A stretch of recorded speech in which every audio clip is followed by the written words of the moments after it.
When I went to high school, which was a music high school, it was right around the time when the neo-soul trend popped. It had popped to that level of which either you loved neo-soul and you wanted to learn it, or there was this other group that just hated neo-soul and hated everybody that loved neo-soul. High school, huh?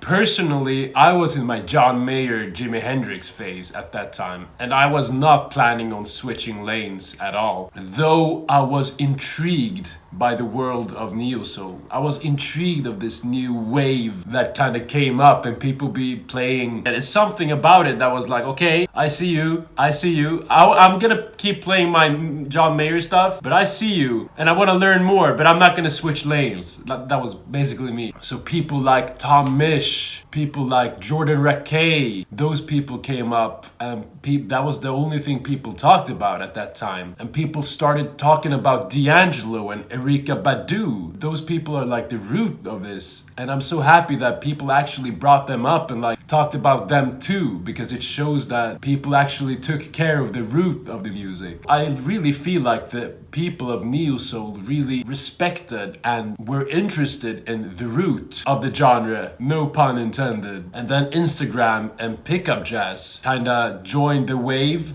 and commercialized it in a way which people really hated. When people talk about neo-soul, they're like, yeah, Instagram guitar, that sucks. And like, I hate Instagram guitar, neo-soul. It got this weird stamp. I was always like, yeah, you know, like the tribe animals, what's it called? When you're like, you don't really have your own opinions. You're like, yeah, I fucking hate that.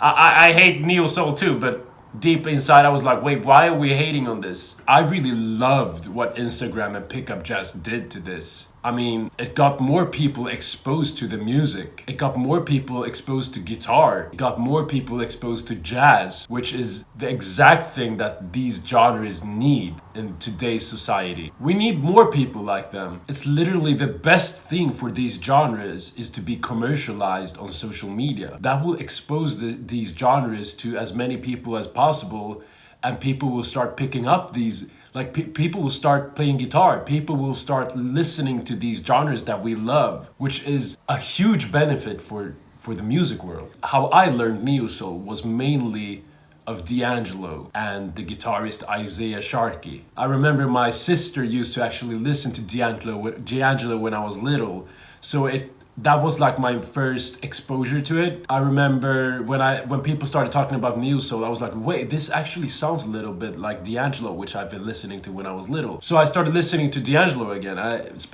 listened to the album The Root, and boy, that really got me into that genre for real. So I mean, we can talk about neo-soul and D'Angelo. I can talk about it for hours. Let me go into how I learned neo-soul now.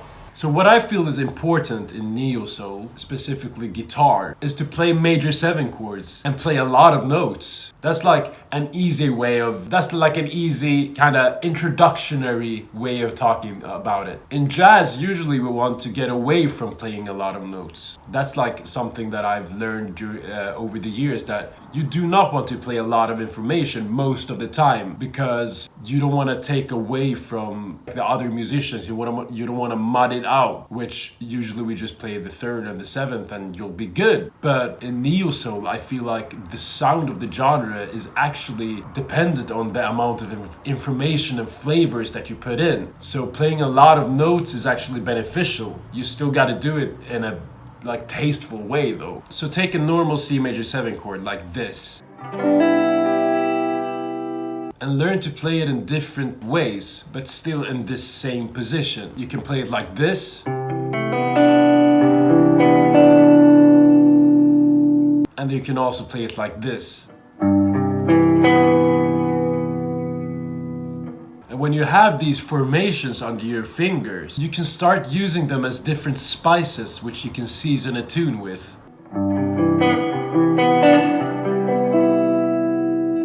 Improvise moving them around, like this.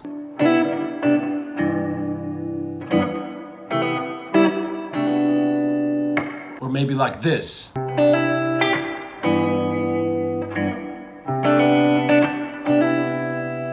I feel like a key to this genre, to this like guitar neo-soul genre, is to season the song with different flavors of which the major 7 chord provides us with. Now take this A minor pentatonic riff.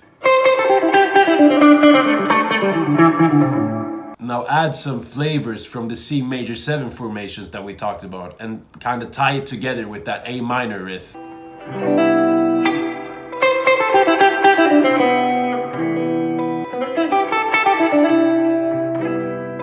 I think this is a great way of like introducing yourself to the neo-soul world. It will get you into that improvising mindset, which will make it so much more fun to play it.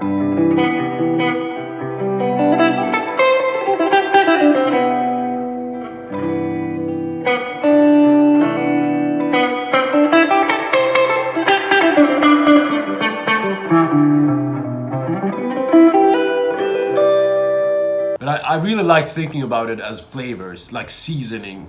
It's a really cool way of thinking about it. Like imagine you have different like ways of playing a C major 7 and then you season the tune. And don't forget you can't season too much because then it will taste bad. You have to find the amount of seasoning which tastes good, and then you know that until next time, and then you will make the same dish again, or you might want to spice it up a bit more. You know what I'm saying? It's a fun way to think about it. Alright, that's it for this lesson. I really hope you enjoy. I do one-on-one lessons. You'll find the link in the bio for that. No questions? Alright, I'll see you in the next video.